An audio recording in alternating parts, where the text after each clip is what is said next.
ఇది పార్టీ పరంగా జరిగే ఎన్నిక కాదు కాబట్టి ఒక్కొక్క చోట ముగ్గురు నలుగురు కాంగ్రెస్ అభ్యర్థులే పోటీ చేసినారంటే అంత సమర్థవంత నాయకత్వం కాంగ్రెస్లో ఉంది కాబట్టి చాలా చోట్ల పోటీ జరిగింది. కొన్ని చోట్ల మీరన్నట్టుగా కొన్ని చోట్ల ఎమ్మెల్యేలు సరిగా కోఆర్డినేట్ చేయని చోట రెండవ ఫేసు మూడవ ఫేసు వారికి పరీక్షలాగా ఉంటుంది. ఆ దశగా ప్రయత్నం చేస్తారు. గెలవలేదు అదే కదా మరి ఓట్ చోరీ అనేది. ఇప్పుడు సర్పంచ్ ఎన్నికల్లో 8 మంది ఎంపీలు దాదాపు 2 డజన్ల ఎమ్మెల్యేలు ఉన్న చోట కూడా ఇలా సర్పంచ్ గెలలేదంటే నేను ఆనాడు బండి సంజయ్ గారిని చేసిన ఆరోపణ వాస్తవం కదా. మరి దొంగోటుతో గెలిచారని చెప్తా ఉన్నాం. ఇది వాళ్ళ నిరూపణ అయింది. అందుకే మహాధర్నా ఢిల్లీలో పెట్టాం. ఓటు చోరీ కారణంగానే ఎంపీలు గెలిచారనే మాట నేను గతంలో చెప్పినాను. ఆ దశగా ఇప్పుడు కనబడతా ఉంది.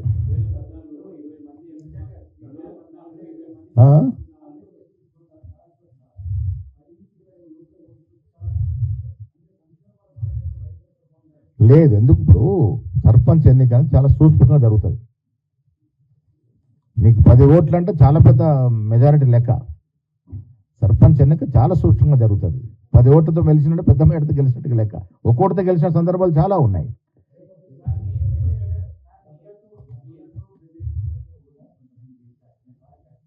గ్రామాల్లో అందుకే నేను చెప్పాను చాలా సూక్ష్మంగా చాలా డీప్గా జరిగే ఎన్నిక.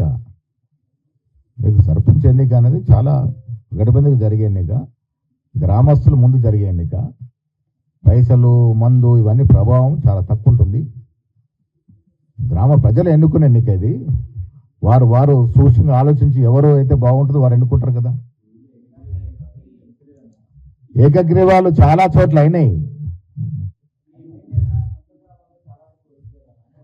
ఇప్పుడు ఎమ్మెల్యేలు మీరు సొంత గ్రామాన్ని ఓడిపోయినంత మాత్రం నాది ఎమ్మెల్యే మీద వైఫల్యం అని చెప్పడానికి లేదు. ఒక గ్రామ సర్పంచ్ ఎన్నిక అంటే చాలా కోణాల్లో జరిగేటువంటి ప్రక్రియ. ఆ దశకు జరిగింది. రెండవ ఫేసు మూడవ ఫేజ్లో కూడా మంచి ఫలితాలు, ఇంతకన్నా మెరుగైన ఫలితాలు వచ్చే అవకాశం ఉంది. డెఫినెట్గా లోపాలు జరిగినప్పుడే సవరించుకునే అవకాశం ఉంటుంది. డెఫినెట్గా సవరించుకునే అవకాశం ఉంటుంది. డెఫినెట్గా ఇవాళ పొద్దున ముఖ్యమంత్రి గారు నాతో మాట్లాడినప్పుడు ఇదే మాట చెప్పినారు. మంచి రిజల్ట్స్ వచ్చాయి. రెండో దశ మూడో దశ కూడా ఈ సాయంత్రం కూడా మాకు మీటింగ్ ఉంది. డెఫినెట్గా రెండో దశ గురించి మూడో దశ గురించి ఎమ్మెల్యేస్తో డీసీ ప్రెసిడెంట్తో ఎప్పటికప్పుడు మేము సంభాషిస్తామని మాట్లాడతాం. డెఫినెట్గా ఎన్నికలు ఉన్నాయి కాబట్టి పాదయాత్రకు బ్రేక్ వచ్చింది.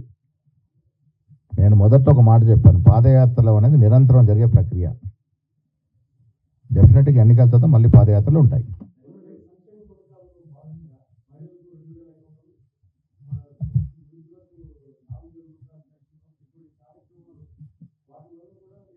ఉంటాయి. ఇప్పుడు 5 ఏళ్ల ప్రభుత్వం మాది, 7 లక్షల అప్పుతో మాకు అధికారాన్ని ఇచ్చిపోయినారు బీఆర్ఎస్ నాయకులు. అంత ఆర్థిక నిర్బంధం అంటే ఆర్థిక విధ్వంసం చేసి రాష్ట్రాన్ని మా చేతిలో పెడితే వికాసం వైపు మా ముఖ్యమంత్రి గారు మా ఫైనాన్స్ మంత్రి భట్టి గారు చాలా ప్రయాసాలు కోర్చి దాన్ని ఒక గాడిలో పెట్టే ప్రయత్నం చేస్తూ ఉన్నారు. డెఫినెట్గా మేము ఇచ్చిన వాగ్దానాలు ఇవి కూడా కేసీఆర్ లాగా ఖర్చుని వదిలేసిన ఉండదు. వెనక ముందు ఇచ్చిన వాగ్దానాలు పూరించుకుంటాం.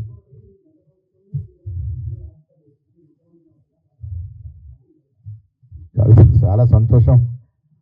ఇప్పుడు ముఖ్యమంత్రి కావాలనే కోరిక, ప్రయత్నం చేసే హక్కు, అవకాశం ఈ గొప్ప ప్రజాస్వామ్య దేశంలో రాజ్యాంగం ఇచ్చింది. ప్రజలు కోరుకున్నప్పుడు ఎవరు ఏమైనా కావచ్చు. ఆశలుంటే తప్పు లేదు. ఎవరికైనా రాజకీయంలో ఆశ ఉండడు తప్పు కాదు. అత్యాశ ఉండకూడదు. కవిత గారు కొన్ని వాస్తవాలు నేను మొదట్లో చెప్పాను, కొన్ని వాస్తవాలు పూర్తిగా కొన్ని వాస్తవాలు సగంగా చెప్పిందని. ఇప్పుడు కొంత వాస్తవాలని బయట పెడతా ఉంది. కవిత గారు 10 ఏళ్ళు బీఆర్ఎస్ పార్టీలో భాగస్వామ్యం నుండి అధికారం నుండి ఆదినాయకుడు కుమార్తెగా ఉండి అవన్నీ భాగవతాలు చూసింది కాబట్టి బయటకు వస్తూ ఉన్నాయి. నేను మొన్న కూడా చెప్పాను, ఇప్పుడు కూడా మీ ద్వారా చెప్తా ఉన్నాను. ఆవిడ చేసే విమర్శల్లో ఏమైనా వాస్తవాలు ఉంటే డెఫినెట్గా చర్యలు తీసుకోవాల్సిందిగా మీ ద్వారా నేను ముఖ్యమంత్రి గారు కూడా విన్నవిస్తాను.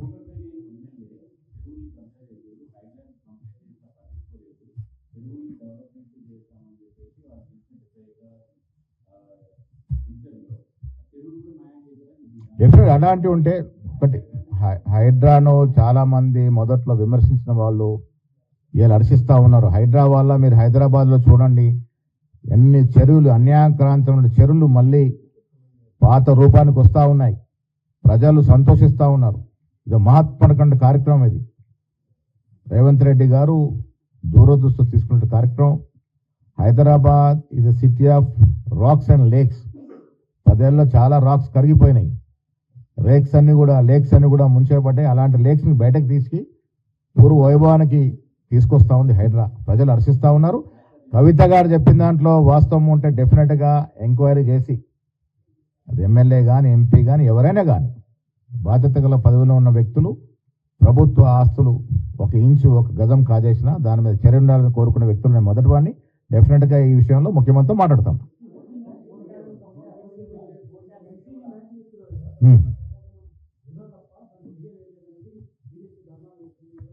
మెస్సీ కార్యక్రమం అనేది ఒక ప్రైవేట్ కాంట్రాక్ట్ వల్ల జరుగుతున్నట్టు కార్యక్రమం. ఒక స్పోర్ట్స్ యాక్టివిటీ కాబట్టి మా స్పోర్ట్స్ మంత్రి గారు మా అజరుద్దీన్ గారు స్పోర్ట్స్ మ్యాన్గా ఉన్నటువంటి వ్యక్తి కాబట్టి మెస్సీ గారు ఇక్కడికి వస్తున్నప్పుడు ముఖ్యమంత్రిగా ఆయన కూడా ఒక స్పోర్ట్స్ మ్యాన్ కాబట్టి ముఖ్యమంత్రి గారు కూడా మంచి ఫుట్బాల్ ప్లేయర్. సో వారిని ఇన్వైట్ చేశారు. ఒక మ్యాచ్ ఆడాల్సిన కోరినారు. ఏదైతే ఈ ఆర్గనైజ్ చేస్తున్న కమిటీ ఆయన ఒక మ్యాచ్ ఆడడానికి ఒప్పుకున్నారు. మెస్సీ అనేవాడు గొప్ప క్రీడాకారుడు. యావత్ ప్రపంచం ఇవాళ వారి రాక కోసం ఎదురుస్తూ ఉంది. హైదరాబాద్ తెలంగాణ ప్రజలు వారి రాక సందర్భంలో ఒక మ్యాచ్ ఆడమంటే ముఖ్యమంత్రిగా వారు ఆడుతూ ఉన్నారు. మాజీ స్పోర్ట్స్ మ్యాన్గా మంత్రిగా అజరుద్దీన్ గారు పాల్గొంటారు. దానికి ప్రభుత్వానికి సంబంధం లేదు. ఒక ప్రైవేట్ సంస్థ మెస్సీని తీసుకొచ్చి ఇక్కడ కార్యక్రమం చేస్తూ ఉంది.